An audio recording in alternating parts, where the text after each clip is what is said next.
What is an implosion? Implosion is a process of destruction by collapsing inwards of the object itself. Where explosion expands, implosion contracts. In the case of the Titan submersible, the implosion was caused due to very high hydrostatic pressure of the surrounding water, which happened within a fraction of a millisecond, as shown in the animation. At the depth the Titanic rests, there is around 5,600 pounds per square inch of pressure. That's almost 400 times the pressure we experience on the surface. As the submersible is deep in the ocean, it experiences the force on its surface due to the water pressure. When this force becomes larger than the force hull can withstand, the vessel implodes violently. But why did this implosion happen to the Titan submersible? Existing technology is based on steel, titanium, and aluminum. These are what kept other submarines from being crushed. But the Titan has had an experimental design. It used mostly carbon fibers, which have the advantage of being lighter than titanium or steel. The properties of carbon fibers for deep-sea applications are, however, not that well understood. It can crack and break suddenly. We corrected our recent video listening to all your comments and research, so stay tuned with this corrected version and don't miss a beat. OceanGate Titan. This is not a submarine, but the Titan is a Cyclops-class manned submersible. But what's the difference between the two? The primary difference between a submersible and a submarine is that the submersible is launched from a mother vessel or home vessel. They are typically launched on a raft or platform, which is placed into the ocean, and ultimately descends via 4 electric thrusters, which helps it to reach speeds of around 3 knots. But a submarine can dive underwater without any external equipment and surface all through the process of buoyancy. These are the basic system that makes up the submersible. Number 1. The mothership named the Polar Prince, which is actually an icebreaker. Number 2. The ramp that transports the vessel up to a certain department. Number 3. The OceanGate Titan itself. Let's look at its specification. The vessel has a length of 22 feet 6.7 meters, which is pretty small considering it can go to great depths, while it has a breadth of around 9.2 feet or 2.8 meters. And it has a height of 8.3 feet or 2.5 meters. Comparing this to an average human will help us visualize how small it is. Even better, let's compare this to a small SUV to help us understand its dimension better.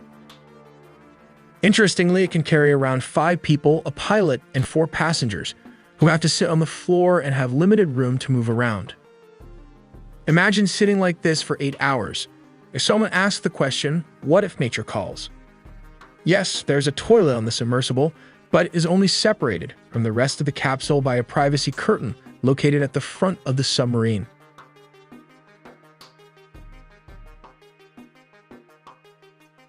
The interior of the vessel is pretty simple.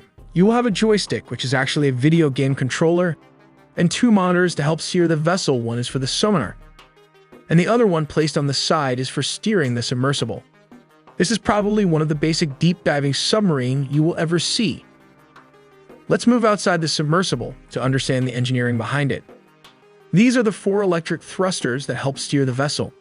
2 inner space thrusters are placed in a horizontal position as shown here, and 2 more are located on both sides of the vessel are placed in a vertical position.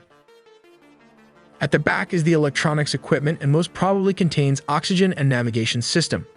It is an unmanned part of the vessel that also has the ability to even recycle some of the carbon dioxides and pump back the regenerated 50% oxygen into the cabin. This is one of the main reasons the submersible vessel has a 96-hour oxygen as claimed by the company. Interestingly, this is the entrance made up of titanium and opens up just like this. This is the camera of the vessel, which can be viewed from one of the 2 monitors. At the front are 4 lights required for deep-sea diving. With all this equipment, the submersible can go up to depths of 4,000 meters or 13,000 feet at a speed of 3 or 4 knots. Now that we have established the basic functions, let's take a look at how this works. Step number 1. Mothership, which is the Polar Prince, anchors at a particular spot where the Titanic shipwreck is located. Step number 2. The ramp slowly disembarks from the mothership along with the Titan submersible.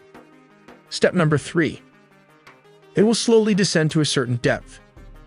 Step number 4. The small Titan submersible will disengage from the assigned platform. Step number 5. Titan will slowly descend at a low speed of 3 or 4 knots.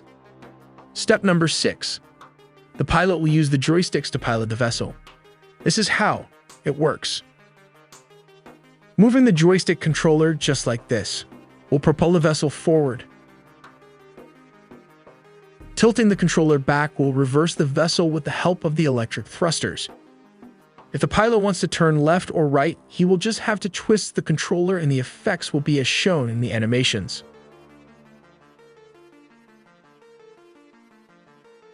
On the left-hand side of the joystick is the down and up controller.